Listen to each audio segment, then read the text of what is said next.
Hello, everybody. Welcome to Storytime. Today, we are going to listen to the next episode in Vikramaditya series. Are you all ready? Bhojaraja came back to the chambers. He wanted to quickly climb and sit on the throne. The moment he put his foot on the 25th step, the puppet there stopped him and said, "My name is Kanaka Ranjitavalli. Do you know what a great man Vikramaditya was?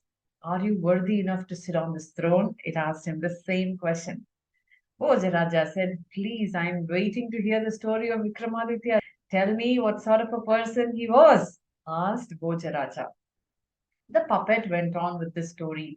The name of today's tale is Vikram Meets Mahabali. One day, as Vikramaditya was sitting in his courtroom, there was a hunter who came rushing in and told the king, "My dear king, there is a wild boar that has turned mad. It is at the Anjana mountains. Nobody is able to tame it. We need your help, dear king," he said. Now, Vikramaditya had so many people at his command.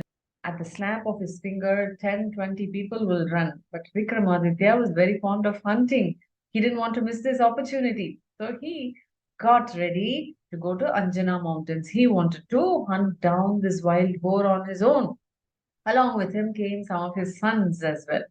So they all went to Anjana mountains. Indeed, there was this wild boar which was mad. It was running, creating havoc everywhere.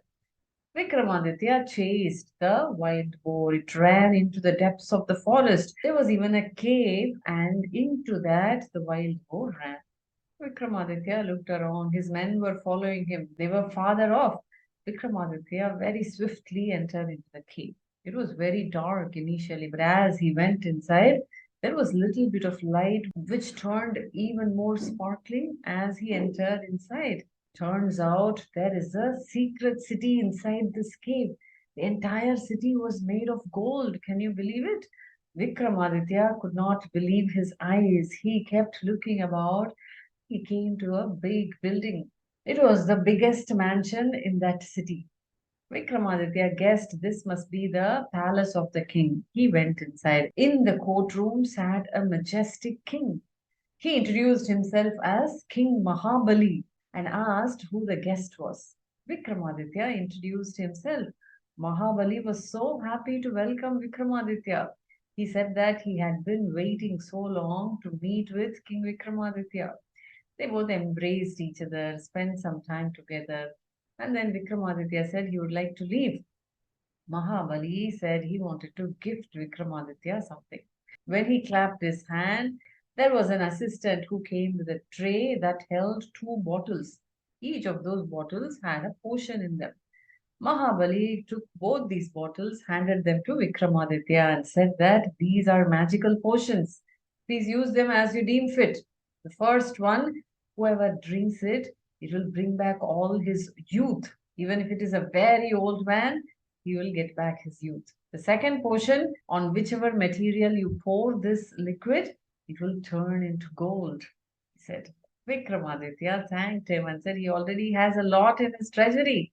Nevertheless, he took both of them, took leave from Mahabali, and walked back. As he came back, his men joined him. They all asked him about the wild boar. Vikramaditya told them all the story of him meeting with Mahabali. As they were walking by, there were two beggars, a father and a son.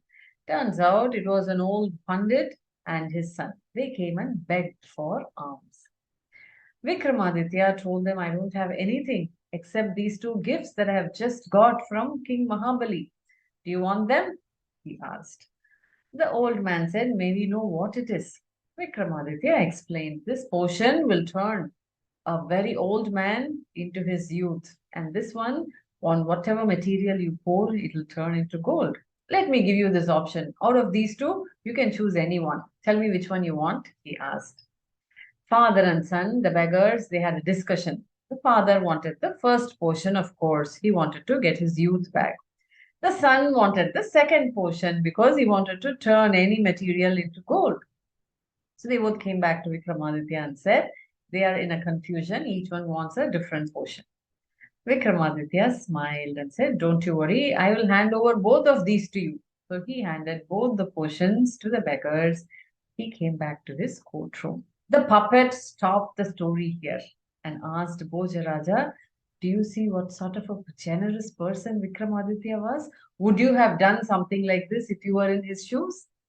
Bhojaraja hung his head down. He knew the answer to it, is it not? He walked back to his chambers. Did he come the next day? Did he hear more stories? Yes, he did.